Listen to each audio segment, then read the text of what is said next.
Bem-vindos a mais um Giro Sindical. O Giro Sindical é uma parceria entre o DIESE e o SINDIC-CT. O DIESE é o Departamento Intersindical de Estatística e Estudos Socioeconômicos e SINDIC-CT é o Sindicato Nacional dos Servidores Públicos Federais da área de Ciência e Tecnologia no setor aeroespacial.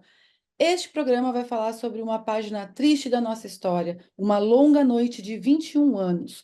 Nós vamos falar sobre o golpe, sobre a ditadura militar que foi implementada em 1964. Nós vamos falar com um foco nos trabalhadores, no movimento sindical, nos sindicatos. E quem vai ajudar a gente nessa tarefa hoje é a secretária nacional de Políticas Sociais e Direitos Humanos da CUT, Jandira Uehara. Jandira, obrigada mais uma vez por aceitar o convite desse giro sindical. Muito bem-vinda. Boa noite, Renata. Eu é que agradeço o convite de retornar no Giro Sindical e cumprimento a todas as pessoas que nos assistem nessa noite. Jandira, apesar de 60 anos do golpe, a gente vê um reposicionamento constante desse tema e a tentativa de um novo golpe no último dia 8 de janeiro de 2023 não deixa dúvidas quanto a isso.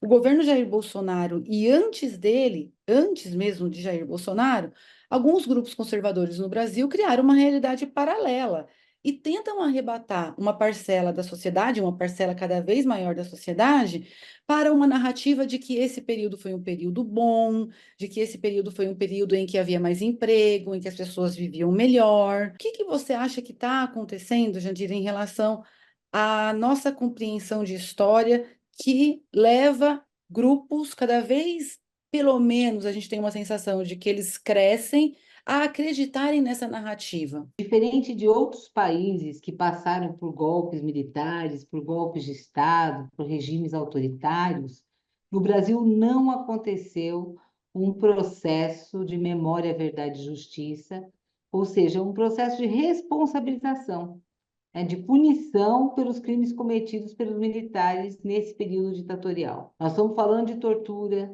de sequestros, de desaparecimentos, de assassinatos, de intervenções e destruição de entidades da classe trabalhadora e de dirigentes da classe trabalhadora, né? Do extermínio de dirigentes da classe trabalhadora. Os militares, eles deram um golpe contra um governo democrático, e um governo que se propunha a avançar nas chamadas reformas de base, né? Que são a reforma agrária, reforma educacional, ou seja, reformas que visavam a ampliação dos direitos dos trabalhadores.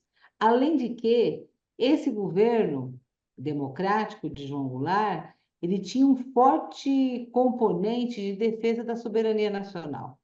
Isso fez com que os Estados Unidos entrassem totalmente, né, na preparação, na execução desse golpe, no apoio aos governos militares, porque essa era uma condição de manter o Brasil dependente, submetido ao capital internacional, né? E, bom, eles se mantiveram 21 anos no poder, né? E tutelaram, depois disso, a transição democrática, garantiram os seus privilégios, né, que permanecessem, né, no período posterior da nova República, e inclusive na própria Constituição de 88. Obviamente que tudo isso dificulta uma compreensão histórica, política, né, do que foi a ditadura militar. Para o movimento sindical, em específico, quais foram os impactos do golpe e desse período de 21 anos que se seguiu ao golpe? Esse período que antecede o golpe militar de 64 é muito importante, porque foi um período de lutas intensas, de lutas de organização da classe trabalhadora muito forte, através principalmente de três grandes organizações, né? Um que era a CGT, não era central, era o Comando Geral dos Trabalhadores, as ligas camponesas e a CONTAG, a Confederação Nacional dos Trabalhadores, né, na Agricultura, dos rurais, né? E que exigiam, com forte mobilização, reforma política, reforma sindical, reforma educacional, fiscal, reforma agrária. O governo João Goulart é um governo que traz para si essas pautas e tem uma disputa política colocada, né? E principalmente no março de 64, teve um comício, por exemplo, no Rio de Janeiro, que reuniu mais de 150 mil pessoas a favor das reformas de base. Veio o golpe, né? E o Comando Geral, né, dos Trabalhadores, a CGT, a CONTAG, as ligas camponesas, foram perseguidas, as sedes dos sindicatos invadidos, os dirigentes presos, caçados, torturados, muitos desaparecidos, assassinados, né? Essa parte da violência direta. Mas os militares foram além. Para impedir qualquer possibilidade de reação dos trabalhadores, eles impuseram toda uma legislação, né? O AI-5, a Lei de Segurança Nacional, o fim da estabilidade no emprego. O FGTS surge nessa época, né? Com o fim da estabilidade do emprego, lei de imprensa, quer dizer, houve todo um cerceamento, uma limitação das liberdades democráticas, que era justamente para, em consonância com os interesses do capital internacional, do grande capital, dos latifundiários, tá certo? Fazer com que toda a produção de riqueza daquele período, né, ficassem cada vez mais concentradas nas mãos de poucos, né? E aí veio arroz salarial, desemprego, êxodo rural, uma maior concentração da renda e da propriedade, da riqueza, misérias nas grandes cidades, o salário mínimo cai brutalmente, né? Tem um processo de intensificação de jornada de trabalho. O Brasil recebeu, nesse período, o triste título da superexploração, que foi assim, o campeão mundial de acidentes de trabalho, em 1976, né? Então, veja, teve toda uma ofensiva contra as organizações da classe trabalhadora, né? Não só para acabar com as lideranças, mas também para impedir a organização sindical, impedir a liberdade sindical e, consequentemente, uma reação coletiva e organizada dos trabalhadores, né? Os sindicatos combativos sofreram intervenção, ou seja, as direções eleitas pelos trabalhadores, elas foram alijadas, né? Isso aconteceu, inclusive, nos sindicatos metalúrgicos do ABC, né? Com toda aquela direção do presidente Lula. A sindicalização, a participação em assembleia, oposições sindicais aos pelegos, tudo isso, na prática, era proibido. E isso dificultou e inviabilizou acordos, negociação, isso não existia, existia a força da violência. E assim, nas fábricas, né, se instaurou, porque veja, foi um período também de intensificação do processo de industrialização, né? Num modelo concentrado, forçado, especialmente nas multinacionais, que havia uma aliança, né, entre os setores empresariais com os militares, e havia agentes de repressão infiltrado entre os operários, tá certo? Para reprimir, para dedurar, para justamente que os órgãos de repressão pudessem perseguir e tirar, né, esses militantes combativos, né, de qualquer influência, né? E veja, chegou ao ponto de chefes do RH, por exemplo, na Volkswagen, mas não só, tá, serem gente vinda das Forças Armadas, coronéis reformados, que foram cuidar pessoalmente do RH das empresas, né? Ali eles faziam as listas de quem deveria ser demitido, de quem deveria ser preso. A gente vai fazer um intervalinho, o Giro Sindical volta já já.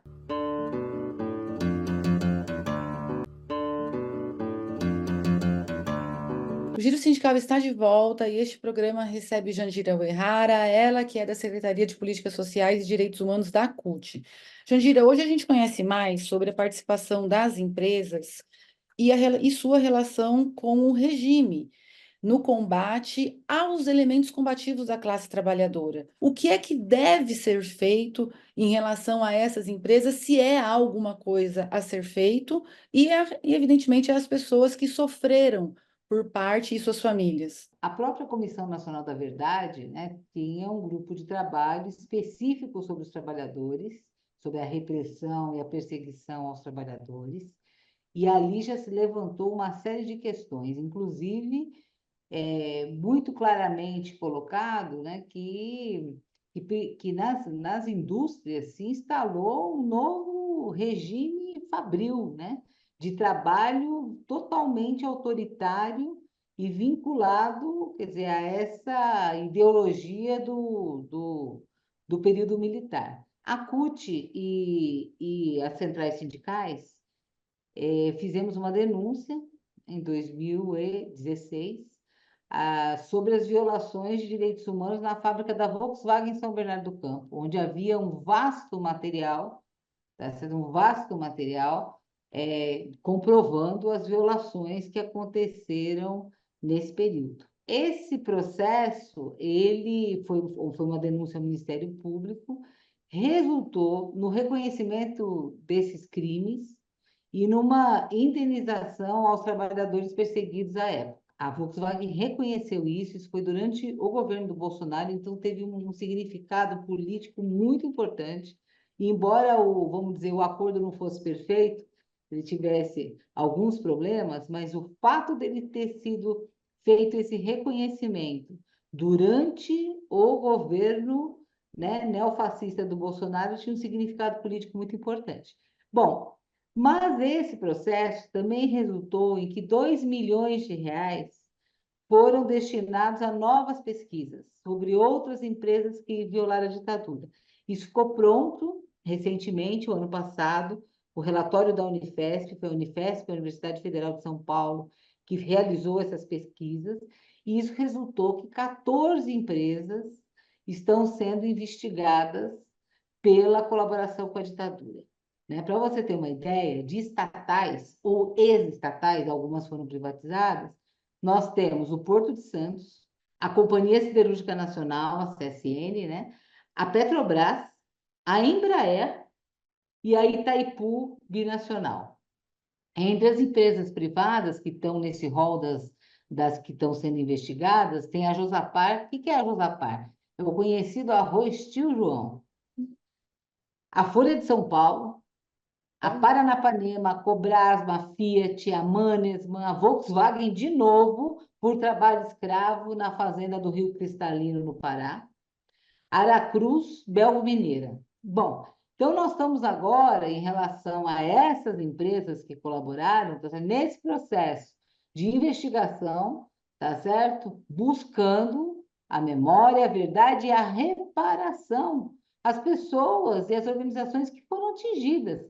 Portanto, há muito o que fazer, né? Muito o que fazer. Uma outra coisa muito importante, que é a questão do que a gente chama de reparação coletiva ou da anistia coletiva, que não necessariamente gera reparação econômica, mas que ela significa o pedido de perdão do Estado brasileiro pelas violações cometidas às organizações sindicais, às organizações dos movimentos populares.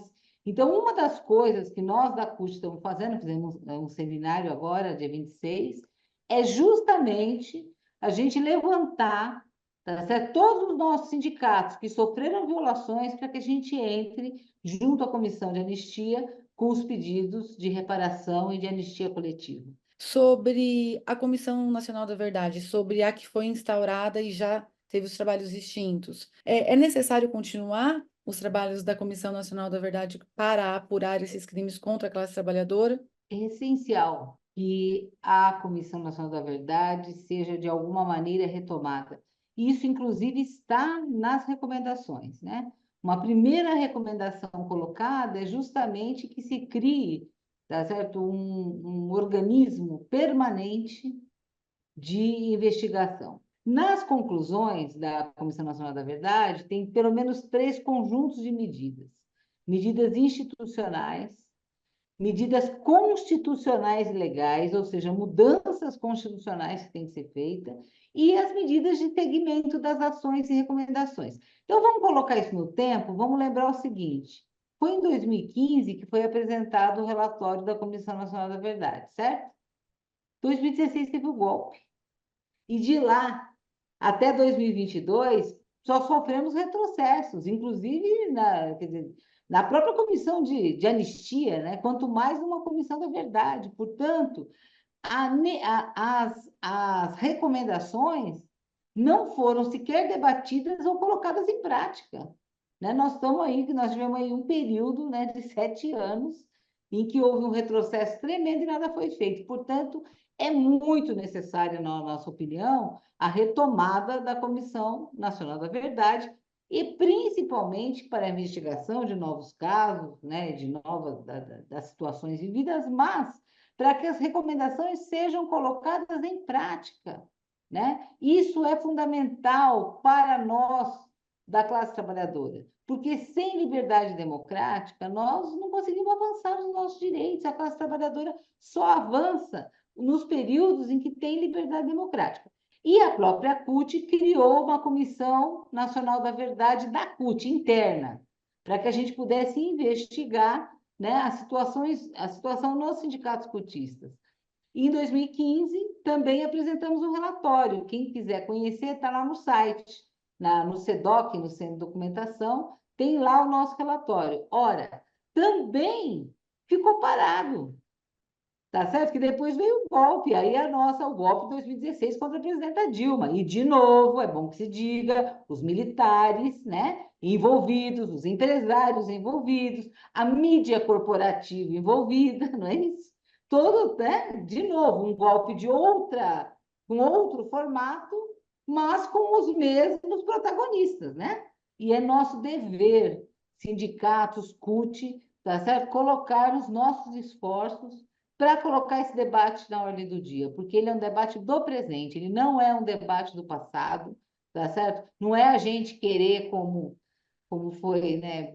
Infelizmente, o presidente Lula acabou usando esse termo, né? Remoer, nós não queremos remoer nada, nós queremos a não repetição dessa situação. E o 8 de janeiro mostrou, né, que eles estão dispostos, né, os militares, né, a repetir, né, um regime ditatorial, um golpe no nosso país. Qual foi o papel, Jandira, do sindicalismo para a democratização do país? Em primeiro lugar, é correto a gente dizer, não só porque a gente está no meio sindical, que teve um papel, e se teve, qual teria sido esse? Olha, na minha opinião, teve um papel fundamental. Isso tem a ver com os processos de resistência que houve nesse período, né? A herança, o legado das lutas, daqueles que lutaram, das organizações que lutaram contra a ditadura militar. Segundo, uma questão socioeconômica, né?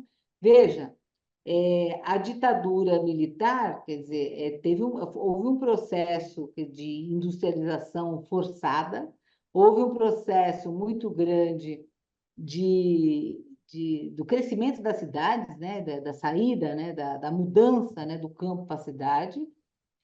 E esse processo ele vai criar uma nova classe trabalhadora, né? Por que isso aconteceu no ABC Paulista?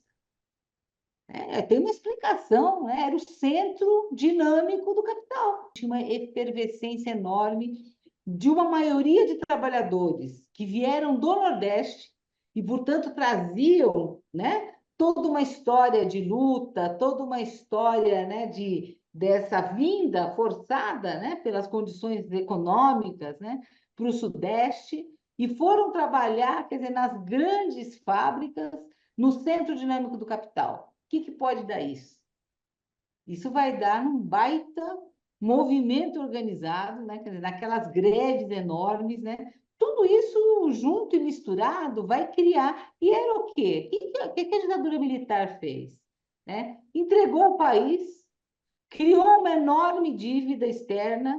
A corrupção, estudar a corrupção desse período é outro fator fundamental, tá certo? Uma corrupção que corria solta, a economia, quer dizer, totalmente em frangalhos, carestia, impossível, né, de continuar. Aquela história deles de que como é que é? O bolo vai crescer e depois vai ser repartido. O bolo cresceu muito, perdeu totalmente o fermento, né? Solou, como diz as cozinheiras, e não teve divisão para ninguém. Tem todo um ambiente que vai fazer com que essa classe trabalhadora do centro mais dinâmico do capital se organize, né? E com ela vão vir todos os demais setores, né? O setor rural, o setor do funcionalismo público, principalmente os professores. Então, veja, a classe trabalhadora, o movimento sindical teve um papel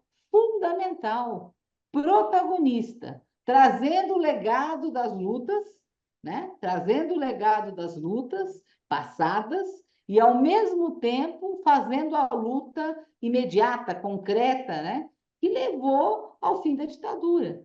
Então, assim, o papel do chamado novo sindicalismo é fundamental. Agora, veja, para fazer uma ponte com o nosso momento atual. Como é que nós podemos sair dessa situação se não for com mobilização da classe trabalhadora, com luta? Ninguém vai derrotar a extrema-direita, tá certo? Nos corredores dos ministérios, dos palácios aqui. Eu estou em Brasília hoje, aqui de Brasília, sabe? A gente não vai conseguir solucionar esse problema por vias institucionais. Quer dizer, ou nós voltamos a ter, né, um novo sindicalismo, tá certo? E, de novo, a gente conseguir mobilizar a classe, mobilizar por dias melhores, mobilizar por um sistema inclusivo, sem opressão, sem exploração de classe, quer dizer, com um horizonte de outro tipo, né? Ou como é que nós vamos derrotar, né, esse casamento pervertido entre o neofascismo e o neoliberalismo, que é disso que se trata, né? Giro Sindical volta já já.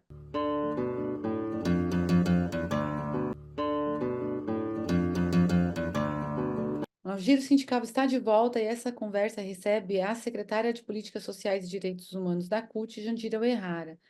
Jandira, a gente tem um congresso que talvez seja o congresso mais à direita que o país já teve, sobretudo na sua história, considerando sua história democrática. Como você vê hoje as possibilidades de, nesse momento, a gente reinstaurar a Comissão Nacional da Verdade?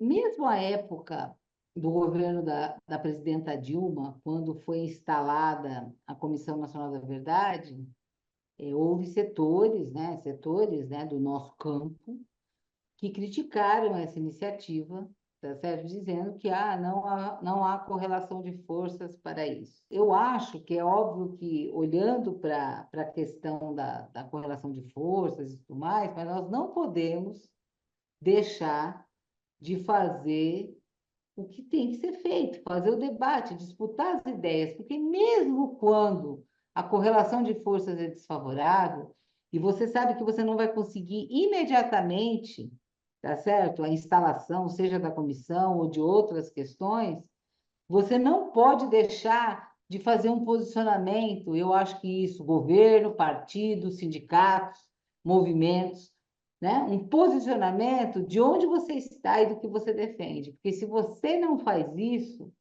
o lado de lá faz e avança. Eles não têm nenhum pudor em defender a ditadura militar, em defender tortura, em defender como é que bandido bom é bandido morto, em defender que a polícia militar faça, a polícia militar em todo o país, faça o que se faz na periferia com a juventude negra, né? Um verdadeiro genocídio, se colocar em números, é maior que muita guerra civil por aí. Então, veja, nós precisamos disputar essas ideias, porque a gente só vai conseguir mudar a correlação de forças se a gente conseguir expressar que viemos, mesmo que naquele momento a gente não consiga ter imediatamente, né, um resultado concreto, que isso não vá ser instalado imediatamente, né? Com essa situação toda que temos, né? De um Congresso, de um governo de coalizão, né? Onde há setores da direita dentro do governo, tá certo? Um processo com as Forças Armadas que não está resolvido, né? Então, mesmo que nós não tenhamos a correlação de forças, a gente só vai conseguir mudar a correlação de forças primeiro se a gente fazer disputa ideológica, política ideológica, junto à classe trabalhadora, junto à juventude, junto às periferias, né? Isso se faz dizendo qual é a nossa visão de mundo, onde é que a gente quer chegar, né? Então, penso que essa é uma pauta muito importante, né? Nessa disputa por um Brasil democrático, verdadeiramente democrático, né? Com liberdade sindical, com possibilidades cada vez maiores, quer dizer, da classe trabalhadora poder se organizar, reivindicar né? E conquistar principalmente o que é de direito, né? Eu queria que você falasse um pouquinho sobre como é que a CUT está lidando com isso, sobre a agenda. Então, nós fizemos no dia 26, né, um ato que contou com a participação de pessoas que colaboraram com a Comissão da Verdade da CUT, além dos próprios integrantes da comissão, né, do movimento sindical.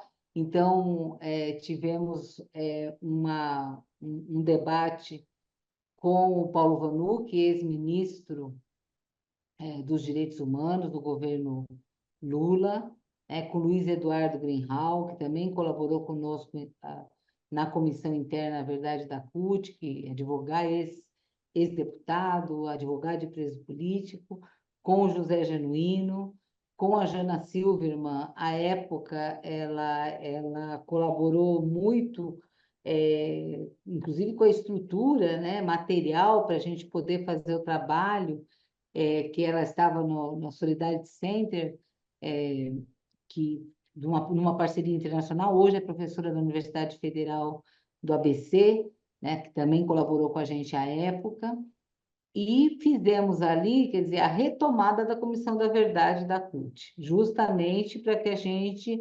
aprofunde as investigações que iniciamos à época, que a gente consiga mobilizar para poder cobrar, exigir, né, que as recomendações sejam colocadas, né, em prática, trabalhar, articular para isso. E também, agora, no dia 23 de abril, nós vamos fazer com com a representante na comissão da anistia, dos familiares dos mortos e desaparecidos, né, a doutora Rita Sipaí, que também foi presa junto com a presidenta Dilma na conhecida Torre das Donzelas, né, no Presídio Tiradentes, que era o setor onde ficavam as mulheres. Nós vamos fazer com ela um debate sobre a questão da reparação coletiva, da anistia coletiva, justamente para estimular todas as entidades que sofreram violações para que possam, né, entrar com esse pedido. Em junho, nós devemos ter um seminário aí com outras organizações, outras centrais, movimentos, né, justamente para a gente discutir essas ações, mas de um ponto de vista mais articulado, né, mais nacional, e a partir daí, quer dizer, trabalhar com vários segmentos, né, né, trabalhar dos ramos, né, que a CUT tem. Então, trabalhar essa questão no setor público, trabalhar a questão junto aos rurais, né, junto à indústria, e a partir da gente conseguir articular, quer dizer, principalmente essas denúncias do que aconteceu nesse período, né? Daí nós vamos ter eleições municipais. Um dos setores de segurança, né, que nós temos na base da CUT são as guardas civis municipais, tá certo? Que sofrem uma influência enorme, tá certo? Tanto da Polícia Militar, do ponto de vista ideológico, né? Quanto das Forças Armadas. Nós temos, só na base da CUT, 129 sindicatos filiados que têm na sua base guardas municipais. Então, nós já produzimos um material, um guia sobre guardas municipais de direitos humanos, que nós estamos lançando nos sindicatos, tá? Para fazer esse debate, e, ao mesmo tempo, nós temos a obrigação de apresentar para a classe trabalhadora, para a sociedade, para as candidaturas progressistas a prefeitos municipais, um programa de segurança pública para os municípios, principalmente esses que têm guardas municipais. O que nós pensamos, não só do ponto de vista corporativo ou dos direitos dessa categoria de trabalhadores, mas sobre uma política de segurança que seja uma política, né, compatível com governos progressistas, com governos que se preocupam com direitos humanos. Muito obrigada. Fique à vontade aí para fazer seus comentários finais. Muito obrigada, um abraço. Estamos aí à disposição para quando precisarem. Obrigada, Jandira. Seguimos. Tchau, tchau.